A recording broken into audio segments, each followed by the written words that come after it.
10 over 90 rules. So for today's video mga ka-mindset, no, let's just recap or retopic natin yung 10 over 90 rules kasi may nagtatanong, elaborate daw natin yung topic na ito. Lalo na sa panahon ngayon, di ba, na napaka-useful ng ganitong pag-iisip. Di ba? Yung 10 over 90 rules. So, how does it work mga ka-mindset? So, paano nga ba ito nangyayari?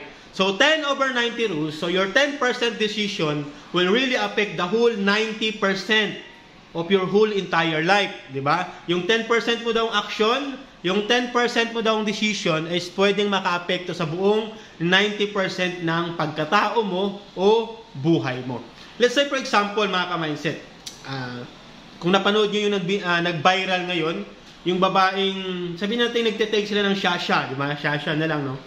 And then naka-live pa yata yun eh, sa either live o pinost pa, di ba? Yung paggamit nila ng, alam nyo na, yung pinagbabawal na gamot.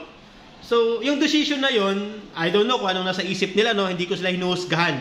Yung decision na 10% na decision na yun na ila-live or i-broadcast or ipopost yung ganong ganap sa buhay, makaka-apekto sa 90% nilang pamumuhay.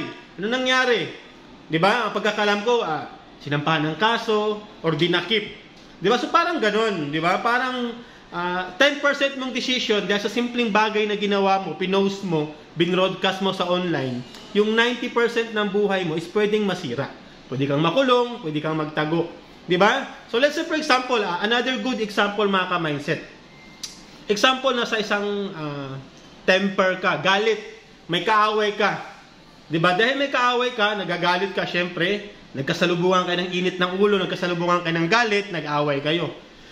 Dahil pinatulan mo siya, is either ikaw yung makasakit, ikaw yung masaktan, o ikaw yung mapatay, o ikaw yung makapatay. Dahil pinatulan mo siya, yung 10% mong decision na pumatol sa kanya, syempre, makaka-apekto sa 90% mong buhay. Paano halimbawa kung ikaw yung nabugbog, ikaw yung nasaktan, ikaw yung napatay? So, di ba? Yung 90% ng buhay mo is nagiging useless, nagiging vain or futile. Di ba? E paano kung ikaw naman yung nakapatay, ikaw yung nakasakit? Kung may dedemanda ka, pwede ka ring makulong. So, yung 90% ng buhay mo is naapektuhan. So, lagi nating isipin at lagi nating tandaan kung ano mang desisyon natin sa buhay. Dapat isaalang-alang natin yung 10 over 90 rules. Let's say sa ganong senaryo, no, kung may kaaway ka, may kagalit ka, kung ginawa mo na lang is nagpakumbaba ka, or humingi ka na ng tawad, or lumayo ka na lang sa sitwasyon, lumayo ka na lang sa komosyon, or sa komosyon, di ba? Lumayo ka na lang dun sa gulo, lumanghap ka na lang ng sariwang hangin, di ba? O nagyosi ka na lang siguro, hindi ka nang pumatol. So, possible walang mangyaring masama. Possible huhupa yung tension, possible walang masamang nangyayari.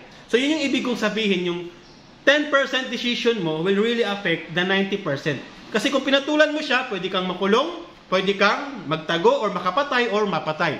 Pero kung hindi mo siya pinatulan, anong pinagkaiba nun? Diba? Nagpakumbaba ka, okay fine, sabihin nilang maduwag ka, sabihin nilang wala kang bayag. At least alam mo, walang pangit na patutunguhan kung nagpakumbaba ka, nahingi ka ng sorry, or lumayo ka na lang sa sitwasyon. So yung ibig kong sabihin mga ka-mindset, yung 10 over 90 rules, yung 10% mong decision will really affect the whole 90% of your whole entire life. So, bago ka gumawa ng desisyon, bago ka gumawa ng aksyon, isa sa alang-alang mo muna or dapat mong isipin kung makaapekto ba ito sa pamumuhay mo, makakasira ba ito, or makakaganda sa kinabukasan mo. Okay? So, sana may natutunan at may dagdag kaalaman mga ka-mindset, ha?